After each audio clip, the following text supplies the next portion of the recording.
I'm sure if you could get in close enough, you could see. I mean, they don't even have to paste that in. They probably just, like I said, it's just a piece of dust. Yeah. That's just literally a piece of dust.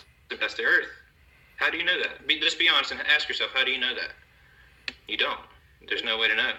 And that's what it always comes down to is, again, just to kind of bring this back to the other day and the video I just released to the problem I have with imaging Polaris like we do.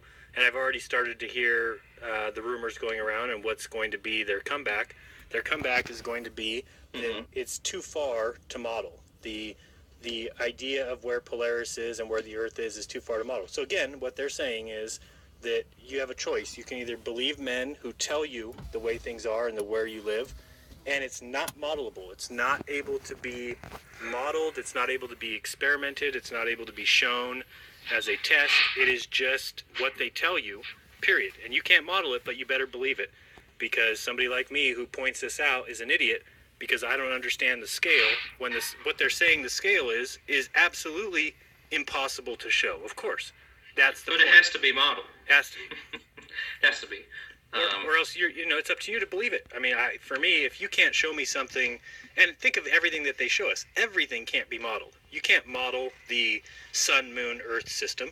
You can't model the size of the sun and how it interacts gravitationally with the earth and the moon. You can't model any of that because they've made the sizes so astronomical.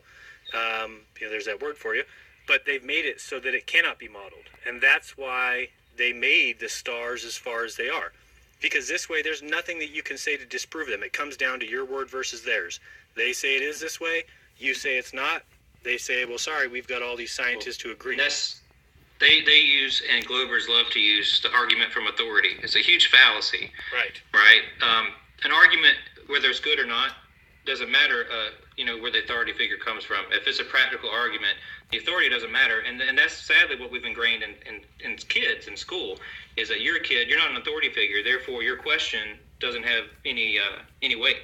And we carry that all the way into adulthood, right? Now as an adult, you say, well, that doesn't make sense. So they say, well, it's not going to make sense to you because you're not a rocket scientist. So right. You can't understand it. Only they can do it. Now, that would make sense if the argument was that, because once you become a rocket scientist, you actually go and you model and you test these things in a lab. And maybe I haven't been privy to that kind of information or that kind of model. That's not what they're saying. Basically, what they're saying is that these men have studied the books that have been laid out for them, and you haven't. But regardless, neither one of us have ever seen a model of this existing. That it's just they have read the books more carefully and spent more time understanding the lie than I have. That's all it comes down to. It's not a matter of, these guys have got to go out and they've got to see how this all works together. No, I'm not doubting that it works mathematically. I'm not doubting that in the least bit. It wouldn't be a very good lie if it didn't. The fact that it all works and everything doesn't mean anything. I mean, I could tell you on mathematics, I could tell you on a piece of paper that I ran to New York and back, and I could tell you exactly how long it took, and I could do it mathematically, work it all out exactly when I got back, and there you go. There's my proof that I ran to New York and back. Now, that's not proof that I actually did it in physical reality. That's not proof that it can even be done in physical reality. Where's the mathematical equations for how tired I got? How much muscle mass you'd need to have to do that? What about my time needing to sleep? That's the kind of thing we're talking about, that just because things work mathematically doesn't mean that they exist. Yeah. And it's funny because they'll say